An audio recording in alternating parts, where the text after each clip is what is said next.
Bună ziua, vă prezint un motor aici, un Lombardini LDA 510. Dintre toți meseriașii care vin să facă începând motoare, ei fac doar o constatare tehnică. Constatare tehnică înseamnă doar scoate cilindrul, umblă la el, segmenți, nu desface motorul bucăți. Când vorbim de o verificare tehnică, se desface motorul în ansamblu bucăți. Da? S-a scos arborul licotit afară, să merge cu el ca să vadă la rectificat, dacă e cazul, deci aceștia se numesc cuțineții palieri. Da? Deci, în punct de vedere, motorul ăsta, ele sunt fabricate din 80, 83, 85, da? Este praf făcut arborele. Arborele la motorul ăsta este ăsta de aici. Hai să-l dăm la umbră undeva să vadă. Să văd liniile cum arată pe partea la cuțineții belă. Vorbim la cuțineții palier stânga-dreapta, da? Ia uitați ce linie au. Deci la ochiul vizibil se vede foarte puțin. Pe cameră se vede acum. Deci undeva aici trebuie să aibă partea din față 40, 0,15, înseamnă cotă standard. El este cu praf, undeva are 38, aia înseamnă cotă IR2. Ca să-ți ia banii, prezorii, spune că se face, sau magazinele, cotă IR2. Dacă o luăm în partea de catalogul italian, nu există cotă de rectificat. Odată ce ai spart cimentarea la arbore, arborul nu mai bază pe el. Posibil să țină o lună sau o lună jumătate a căzut. Bun. Acum scoborăm la cilindru. Să necesită înlocuirea cilindrului 85 nou. Să vede cilindru nou, să pun piston segment bolt siguranțe noi la cotă standard 85, la pistonul de are 84098, cotă ST standard. Acum cum se face pompa?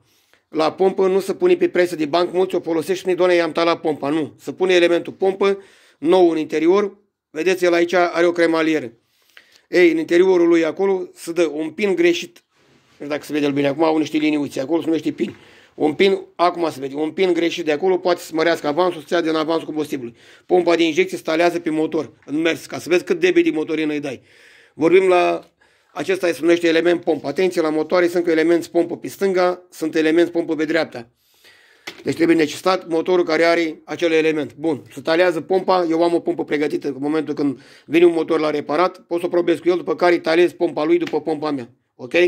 Diuză injector, se scoate diuza de la injector, se pune diuză injector nou, pe care se talează corpul injector, scoate elementul pompant din injector, se desface afară cu ponton, pe care se talează la spapa de refulare la injector ca să dăm debitul de presiune al motorinii. Deci nu se fac altfel motoare, ca să faci orice tip de motoare trebuie ani de zile de experiență. Vorbim din mecanic, utilaj, întreținere grele.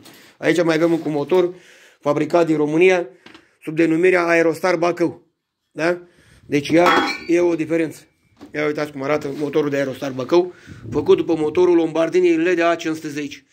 În prim plan motorul a fost adus la reparat, cilindrul este făcut praf cu tot cu piston, necesită înlocuirea cilindrului, pistonului cu tot cu segmenți și arborului cotit mers la rectificat.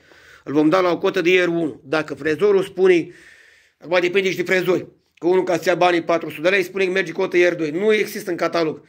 Deci un arbor cotit nou la genul de motoarele Lombardini LDA 510 este 1450 de lei cu tot cu cuțineți palier noi. Un cilindru cu tot cu bolt siguranțe noi, 1860 de lei. Diuză injector nou, 230 de lei. Element pompă, 320 de lei. Ghid supapi, că trebuie să înlocuite la cheloasă, înseamnă 800 de lei. În total te duci la 5500 de lei piese pentru motorul să-l faci. Și plus 1500 de lei manoperă. Da? Deci vedeți că ce am aici, deci nu este, vorbim de un atelier destul de mare pentru reparații, făcând gama de motoare Lombardini, motoare Honda GX, motoare de la Honda, da? 200, da? Are pistonul de 70 de mm, 7 cai puterii, mai este unul acolo, unul în cin. Mai avem plus alte motoare diesel într-un cilindru, motorul în 3 cilindri, Lombardini și plus alte gamă de motoare. Deci nu vorbim de ne apucăm de făcut motor Lombardini LDA 75.